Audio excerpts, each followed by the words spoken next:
Howdy, my fellow gamers, and welcome back to another episode of Storytime with Freak as we dive into another chapter of Thunderhead. We are almost to the end. This is quite a lengthy chapter as well, so sit in, buckle up, and without further ado. In these turbulent times, our region screams for a leader who knows not only death, but embraces it, rejoices in it, prepares the world for a bright new day where we scythes, the wisest, most enlightened humans on Earth, can rise up to our full potential. Under my leadership, we will sweep away the cobwebs of archaic thinking and polish our great institution to a shine that will make us the envy of all other regions. Toward that end, I resolve to terminate the quota system, clearing the way for all mid-American scythes to glean as many or as few lives as we choose. I will create a committee to reevaluate our interpretations of our beloved commandment, and an eye toward broadening the parameters and removing restrictions that have held us back. I will seek to better the lives of every scythe and all worthy mid-Americans everywhere, and in this way, we shall make our scythedom great once more. From the oration of H.S. Goddard, High Blade Candidate, January 7th, year of the Raptor. We now find ourselves at a turning point in our history, every bit as critical as the day we defeated death. Ours is a perfect world, but perfection does not linger in one place. It is a firefly, by its very nature elusive and unpredictable. We may have caught it in a jar, but that jar is broken, and we are in danger of shredding ourselves on its shards. The old guard, as we've been called, are not old at all. We embraced the revolutionary change envisioned by Scythes Prometheus, Gandhi, Elizabeth, Lousy, and all the founders. It is their forward-thinking vision we must embrace, now more than ever, and live our lives by their ideals, or risk losing ourselves to the greed and corruption that so plagued mortal humankind. As scythes, it is not what we want that matters. All that matters is that what the world needs us to be. As your high blade, I will hold us to the highest ideals, so that we can be proud of who we are and what we are. From the oration of H.S. Curie, High Blade Candidate, January 7th, year of the Raptor. Chapter 35, The 7% Solution. It was decided to break with tradition and ordain the new scythes, then test the apprentices before the vote. It would give everyone some time to digest the debate, but considering its contentious nature, it would take far longer than a few hours to truly process. Scythe Curie came down from the debate emotionally exhausted. Anastasia could tell, but Marie hid it well from everyone else. "How was I?" she asked. "You were spectacular," Anastasia said, and everyone who sat around them said much the same. But there was a sense of foreboding that clouded even the best of wishes that afternoon. The scythedom was released to the rotunda for a much-needed break after the debate. Perhaps everyone was still stuffed from lunch, but it seemed no one was partaking in the afternoon snack. For once, the entire scythedom seemed to agree there was something afoot that was more important than food. Scythe Curie was surrounded by her core supporters, like a protective force: Mandela, Cervantes, Angelo, Sun Tzu, and several others. As always, Anastasia felt inadequate among the greats, and yet they parted to make sure she was in the midst of them, as an equal. "How is it looking?" Scythe Curie asked anyone who might have the nerve to tell her. Scythe Mandela shook his head in consternation. "I just don't know. We outnumber Goddard's dedicated followers, but there are still more than 100 unaligned scythes who could vote either way." "If you ask me," said Scythe Sun Tzu, ever the pessimist, "the writing is already on the wall. Did you hear the questions that were being asked in there? How will ending the quota affect our choice of gleanings? Will the law preventing the marriage and partnership be loosened? Can we do away with the genetic index review so that scythes won't be penalized for the occasional ethnic bias?" He shook his head in disgust. "It's true," Anastasia had to admit. Almost every question was directed at Goddard. And, added Scythe Cervantes, he told them whatever they wanted to hear. "That's always the way of things," lamented Scythe Angelo. "Not with us," insisted Mandela. "We are always above being titillated by shiny things." Cervantes glanced across the room. "Tell that to all the scythes who've added their jewels to their robes." And then a new voice entered the conversation. Scythe Poe, who always seemed to be even more lugubrious than his patron historic. "I do not wish to be the harbinger of doom," he said mournfully, "but this is a secret ballot. I'm sure there'll be quite a few who support Scythe Curie to her face, but will vote for Goddard when no one is looking." The truth of that hit home for all of them, just as thoroughly as a raven at the chamber door. "We need more time," growled Marie, but time was a commodity that they did not have. "The very reason for a same-day vote is to prevent the sort of scheming and coercion that a drawn-out contest could cause," reminded Scythe Angelo. "But he's beguiling them," raged Sun Tzu. "He comes out of nowhere, offering the ambrosia of the gods, everything a scythe could ever want. Who could blame them for being mesmerized in the moment? We're better than that, Scythe Mandela insisted once more. We are scythes. We are human beings, Marie reminded him. We make mistakes. Believe me, if Goddard is instilled as High Blade, half of the scythes who put him there will regret it in the morning. But by then, it'll be too late. More and more scythes came up to Marie to offer her their support. But even so, there was no telling if it would be enough. Anastasia decided in the few moments left of the break, she would do her part. She would exercise her own clout and talk to the junior scythes. Perhaps she could sway any of them who had been caught by Goddard's spell, but of course the first one she encountered was Scythe Morrison. Exciting day, huh? Anastasia had no patience for him. Morrison, please just leave me alone. Hey, stop being such a hard ass, he said, although his hesitation in the middle made it clear to Anastasia that he had wanted to say, bitch. I take being a scythe seriously, she told him. I'd have more respect for you if you did as well. I do! In case you forgot, I seconded the Grand Dame's nomination, didn't I? I knew it would make me the instant enemy of all the New Order scythes out there, but I did it anyway. She felt herself being drawn into a drama, and she knew it was burning up valuable time. If you wanted to be useful, Morrison, then use all that charm and good looks to get Scythe Curie more vote. Morrison smiled. So you think I'm good-looking? She was done here. It just wasn't worth it. She pushed past him, but not before he said something that stopped her in the tracks. Freaky how Goddard isn't entirely Goddard, isn't it? She turned back to him, his words hooking in her mind so sharply it almost hurt. Seeing that he had her attention again, he continued, I mean, a person's head is like, what? Only 10% of a person, right? 7%, corrected Anastasia, remembering the fact from her anatomy studies. The wheels in her mind that had been at a dead standstill were now spinning with a rare sort of energy. Morrison, you're a genius. I mean, you're an idiot, but you're also a genius. Thanks, I think. The chamber doors had already opened to readmit the scythes. Anastasia pushed her way through in search of the more friendly faces, the ones she might go out on a limb for her, she knew. Scythe Curie was already inside, but she didn't ask Marie anyway. She had enough to contend with. She couldn't ask Scythe Mandela. He was chair of the bejeweling community, and would be in charge of bestowing rings to the apprentices who were about to be ordained as scythe. Scythe Al-Farabi was a possibility, but he had already called her out on her poor knowledge of the parliamentary procedure. He would just chide her again. What she needed was someone whom she considered a friend, who could educate her in the structural machinations of the scythedom, how things were done and how things were not done. She thought back to the Thunderhead, how it had found a loophole in its own laws that allowed it to talk to her when she was in a state between life and death. It told her she was important, critical even. She suspected part of that rested in her interactions today. Now it was Anastasia's turn to find a loophole, and make it wide enough to push the entire scythedom through. Finally, she settled on a worthy conspirator. Scythe Cervantes, she said, gently grabbing him by the arm. Could I have a word with you? 2 new scythes were ordained, and 2 apprentices were denied. The one who raced for the coin ironically became Scythe Thorpe after a famed Olympian athlete known for his speed. The other became Scythe McAuliffe after the first woman astronaut to die in a space disaster, one that occurred long before the awful space disasters of the post-mortal age. The scythedom was on edge with an incendiary anxiety by the time the first and second term apprentices came forward for their trial. The vote for High Blade was all that was on anyone's mind, but Xenocrates deemed it that it would not happen until after the apprentices' trials, because regardless of which way the vote fell, there'd be no bringing Conclave back to order for more business after that.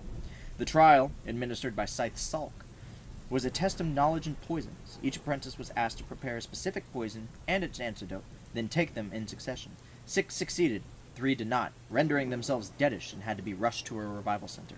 Very well, said Xenocrates after the last of the deadish apprentices had been taken out. Do we have any other business before the vote? Just get on with it, someone shouted who had gotten understandably cranky. Very well. Please ready your tablets.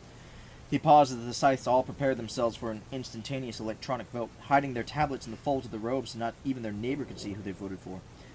The vote shall commence on my mark, and continue for 10 seconds. Any vote not cast shall be considered an abstination. Anastasia said nothing to Scythe Curie. Instead, she met eyes with Scythe Cervantes, who nodded at her. She took a deep breath. Commence, ordered Xenocrates, and the vote began. Anastasia cast her vote in the first second. Then she waited, and waited, and waited. She held her breath. The timing had to be perfect. There was no margin for error. Then 8 seconds in, she rose and shouted in a voice loud enough for everyone to hear, I call for an inquest! The High Blade rose. An inquest? We're in the middle of a vote. The end of a vote, Your Excellency. Time is up. All votes are now in. Anastasia did not allow the High Blade to shut her down. Until the moment the results are announced, any scythe who has had the floor may demand an inquest. Xenocrates looked to the parliamentarian, who said, She's right, Your Excellency.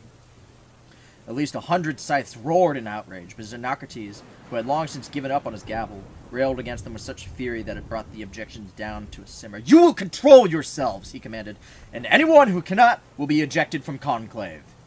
Then he turned to Anastasia. On what grounds do you call for an inquest? And it had better be good. On the grounds that Mr. Goddard is not sufficiently enough of a scythe to hold the position of High Blade. Goddard could not contain himself. What? This is clearly a tactic aimed at stalling and befuddling my vote. The vote has already been cast, Xenocrates reminded him. Then have the clerk read the results, Goddard demanded. Excuse me, said Anastasia, but I have the floor, and the results cannot be read until I either yield it or my inquest is denied. Anastasia, said Xenocrates, your request makes no sense. I'm sorry to disagree with you, Your Excellency, but it does. As stated in the founding articles during the First World Conclave, a scythe shall be prepared both mind and body for the scythedom, and affirming at the gathered of regional scythes.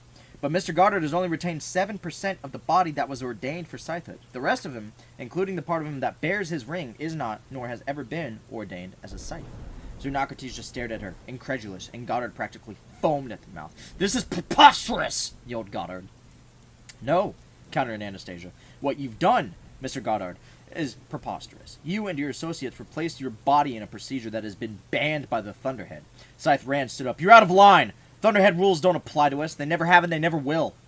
Still, Anastasia didn't yield. Instead, she continued to calmly appeal to Xenocrates. Your Excellency, it is not my intent to challenge the election. How would I when we still have no idea who won?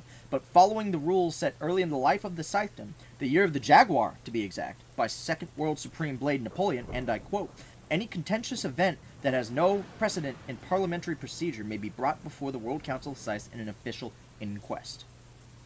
Then Scythe Cervantes rose. I second Honorable Scythe Anastasia's demand for an inquest, and upon his seconding, at least 100 other scythes rose up and began to applaud in support of the action.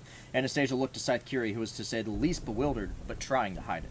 So this is what you were talking to Cervantes about, she said with a wry smile. You sly little devil. At the rostrum, Xenocrates deferred to the parliamentarian, who could do nothing but shrug. She's correct, Your Excellency. She has a right to an inquest as long as the election results have not been read.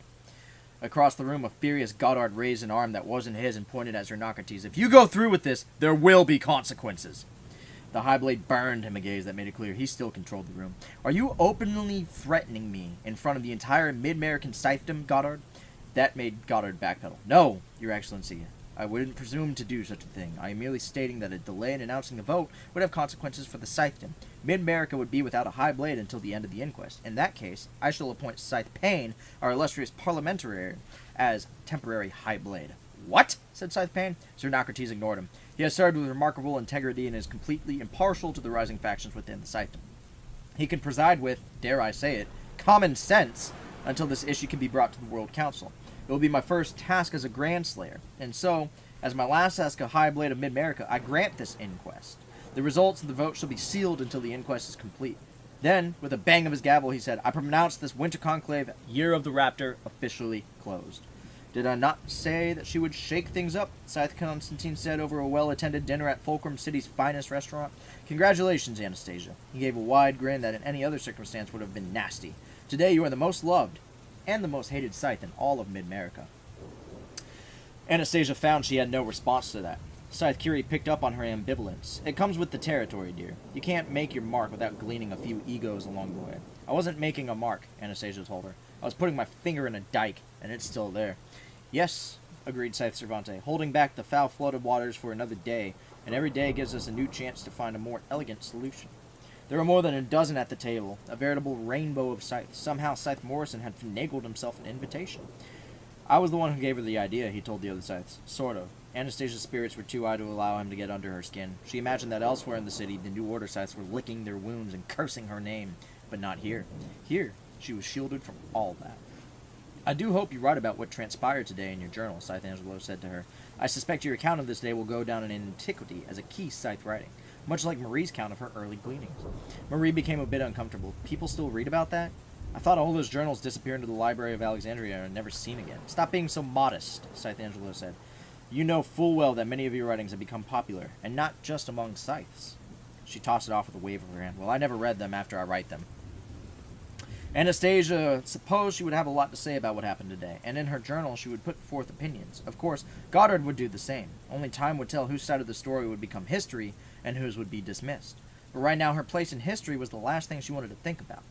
We now suspect that Scythe Rand was behind the attempts on your lives, using Brahms as a go-between, Constantine said. But she covered her tracks well, and I'm not permitted to investigate scythes with the same...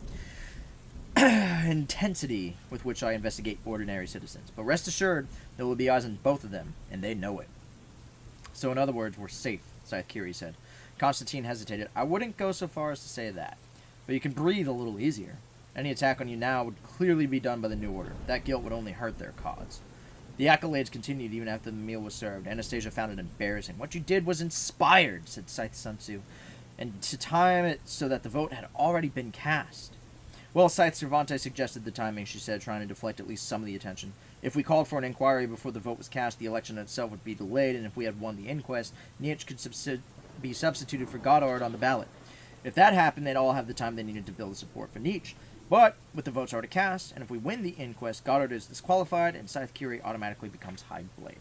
The Scythes were beside themselves with glee. You duped the tricksters. You beat them at their own game. It was a masterwork of political engineering. That made Anastasia uneasy. You make it sound so cunning and underhanded.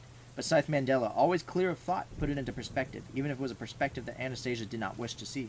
You must face the facts, Anastasia. You used the technicality of the system to tear it wide open and get precisely what you wanted. How very Machiavellian, said Constantine with that awful smile of his. Oh, please, I hated Scythe Machiavelli, said Sun Tzu. What you did today was every bit as brutal as a blade gleaning, Scythe Mandela said, but we must never shy away from what must be done, even if it offends our sensibilities. Scythe Curie put down her fork and took a moment to consider Anastasia's discomfort. The end doesn't always justify the means, dear, she said, but sometimes it does. Wisdom is knowing the difference. It was as the meal was wrapping up and the Scythes were embracing and going their separate ways that something occurred to Anastasia. She turned to Scythe Curie. Marie, she said, it's finally happened. What has, dear? I've stopped seeing myself as Citra Terra Nova, she said. I've finally become Scythe Anastasia.